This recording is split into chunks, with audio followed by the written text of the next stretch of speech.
Right, I am delighted to welcome to the stage in a second our first keynote speaker of the day. Lynda joins us formally from the FCA, has a wealth of knowledge and experience of all things regulatory matters. Specifically when she was with the FCA before departing, she was within the mortgage world at the regulator. So we invite her along today and are delighted that she can join us. Without further ado, I'd like you to put your hands together and welcome Lynda Blackwell.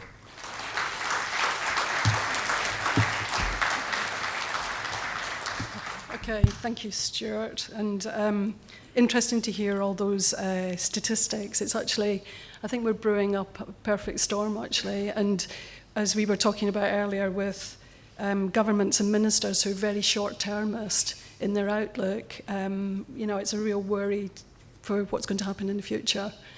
But good morning, everyone. It's a pleasure to be here today. In fact, I was one of those people stuck in traffic, and I was really sweating, thinking I'm not going to get here. So it's really good to be here.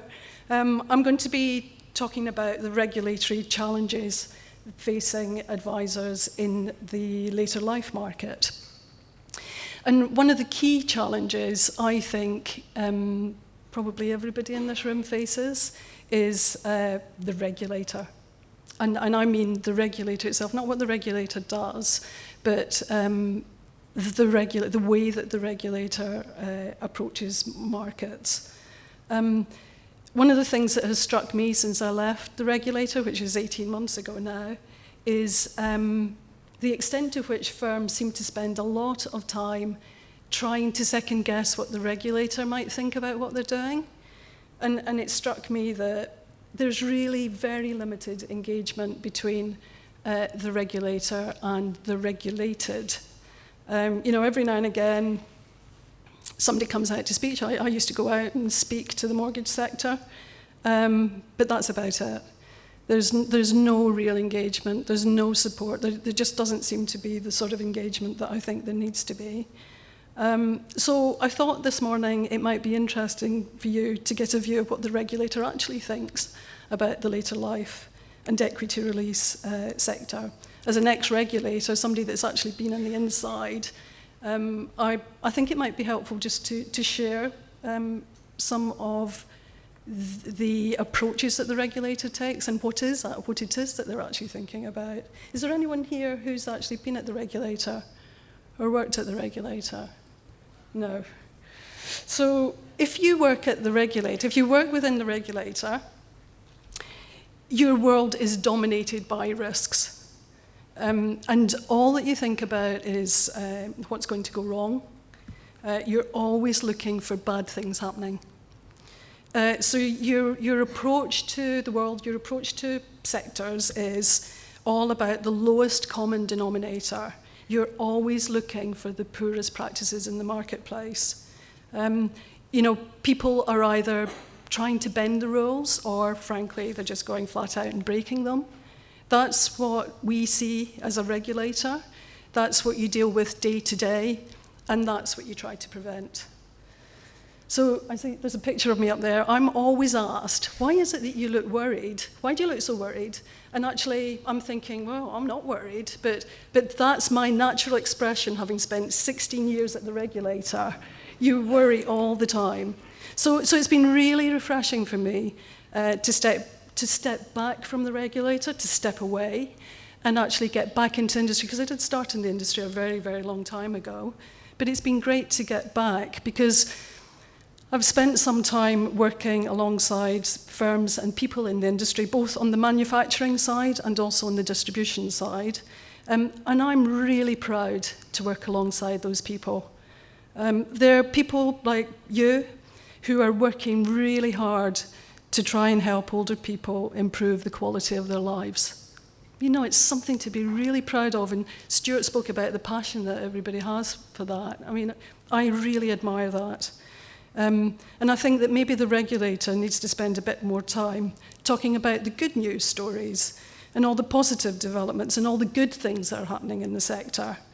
I actually joined the regulator way back in 2001, which was Mortgage Code days. It was pre-statutory regulation. And those were the days when home income plans and shared appreciation mortgages were really very fresh in people's minds.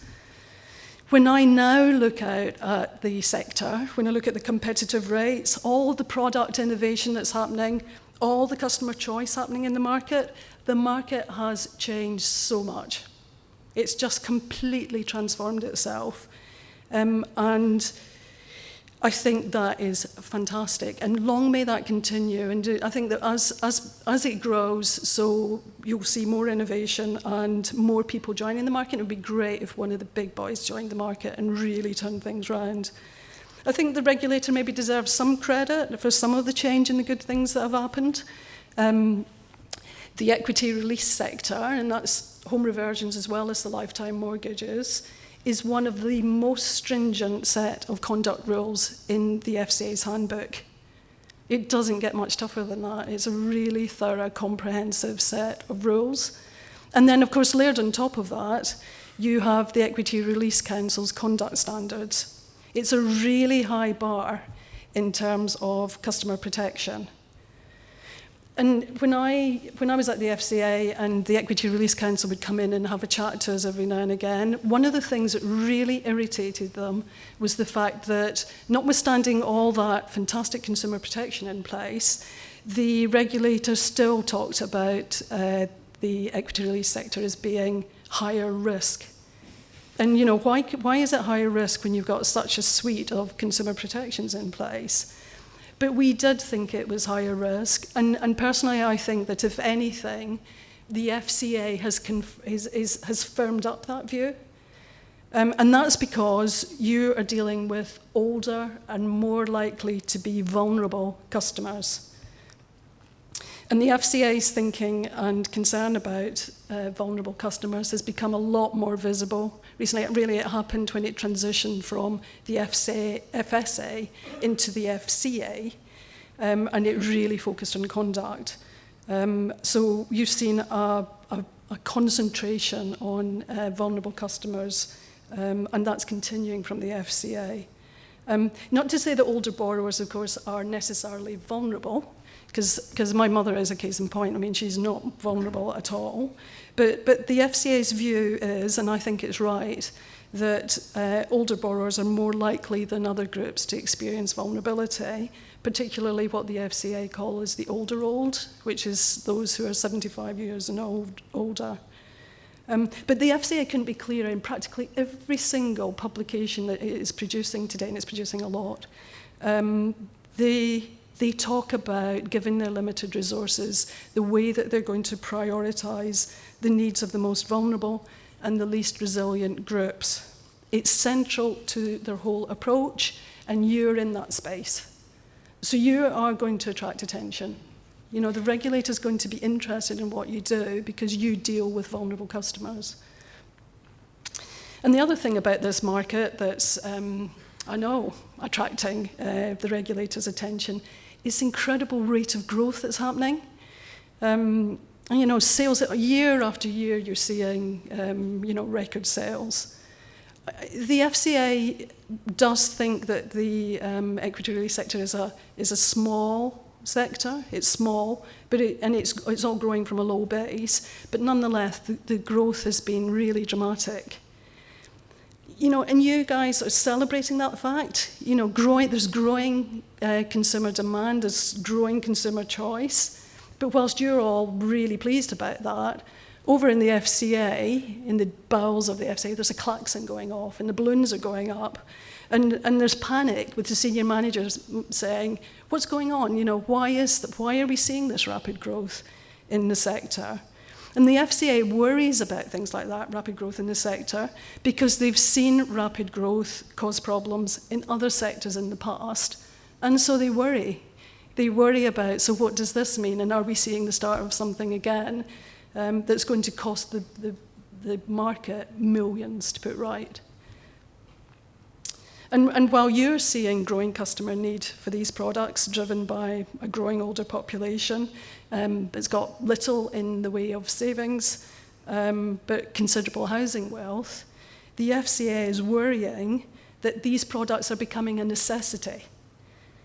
because that means customers are more susceptible to being sold unsuitable products and services. So when customers really need something, they don't take as much care because they need it.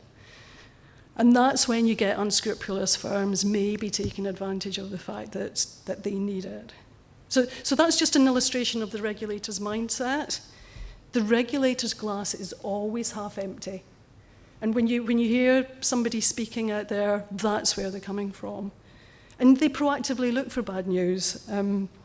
In the data that firms provide the regulator in their regulatory returns, basically the FCA slices and dices and cuts and pours over that data because they're looking for evidence of hotspots, they're looking for trends, they're looking for anything unusual. I had an entire team, and all that they did was look at the data and analyze it and have deep dives into anything that they thought looked slightly odd.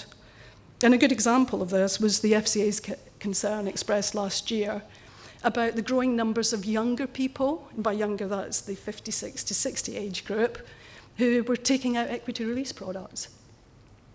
The regulator spotted a trend, worried about it, and put a shot across the bows of the sector through a speech. Chris Woolard came out and spoke about it. It's expensive to do thematic reviews. It's expensive to get supervisors to come up and go and visit firms to establish whether there's actually a problem. So there might be really good reason why younger borrowers are taking out equity release products. But the FCA doesn't go there, doesn't think about that. This is a really effective way for the regulator to point to something happening in the market, to put it out there, to challenge the market, and to make them think about it. So, when you see, because the regulator comes out and speaks so, rarely actually, it's very hard to get a regulator out to speak. Those speeches tend to be picked up by the trade press, and then word gets around and the debate starts. And then you see the firms being involved in the discussion in the trade press and justifying, so the regulator reads that and sees, maybe we don't have something to worry about. Maybe there is a good reason for this. And another area where the regulator causes you real problems, I think, and a challenge I think you all face, is the really siloed approach the regulator takes to sectors. The sector does not take a holistic approach. It deals with markets in silos. And I think the introduction of the retirement interest-only mortgage really brought this home to me. That's a standard mortgage targeted at older borrowers in exactly the same demographic as equity release lenders are. The same vulnerabilities, the same need for advice, the same need for support, and yet the FCA applied the residential mortgage rules to that, much less stringent, much easier. You can do execution only, actually, and of course now the FCA is turning to execution only increasingly. It really makes you wonder whether that siloed approach is the right approach. When they published an assessment, so their justification, I think, would be that the assessment they published alongside the rules showed that they very clearly said that a principal aim was to help the bigger mainstream lenders. So basically, it was targeted at interest-only maturity problem.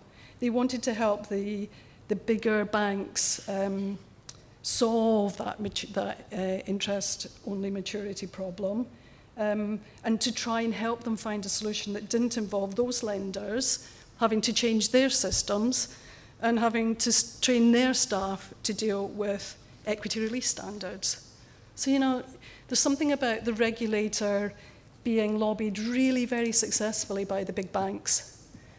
So they brought that retirement interest-only product out, and I think it was aimed at the big banks and helping deal with a problem that they had. Of course, it is also helpful for older borrowers. Those who have really high levels of mortgage debt. So overall, it increases the products that are available to you guys and out there in the later life market. And it helps address concerns that some consumers might have about equity erosion. But because the customer still has to be able to afford it, and they've got to make the monthly interest payments, and there are very limited options out there for those customers who can't afford it. I mean, you're starting to get into downsizing, and older borrowers just don't want to downsize. Why would they? They've lived in that home for all their life, and they want to stay there. So you know, we're sort of slightly cooking up a bit of a problem here, because there's a gap between the equity release products and the retirement interest only products, and what else is there? That we need to see product innovation. You know, it may be that a lifetime product is more right for a particular consumer, but it does jar a little bit when you see equity release products being set aside. And what the regulator said was that advisors are only required to disclose to the customer that a lifetime mortgage market is available and may be more appropriate. So all that you need to say, you don't need to advise a customer on it. Again, it's just this very siloed approach.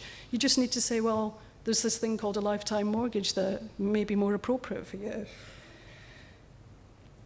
So if a customer comes into a mortgage desk and asks about a retirement interest only, and as is likely to be the case, sadly, they can't pass the affordability checks. Or maybe they come to the mortgage desk, they're told, hang on a second, there's this thing called a lifetime mortgage, and they say, okay, be quite interested to know more about that, please.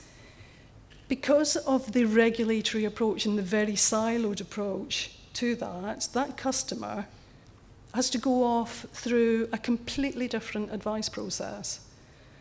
The way the market is structured, and it's definitely because of the regulator, the customer will generally need the help of 2 mortgage advisors, even if, you know, they're basically just sitting there. I know that there are some advisors who do both, but there's a lot who don't touch both, and therefore you're sending that customer off to 2 advisors with 2 completely separate sales processes. It's completely different. The advice process is completely different.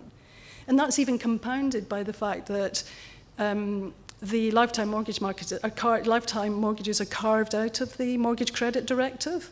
So basically, in the lifetime mortgage sector, you still use the KFI, the illustration document for customers, whereas in the in the case of the retirement interest only product, you've got a NISIS, you've got the European disclosure document.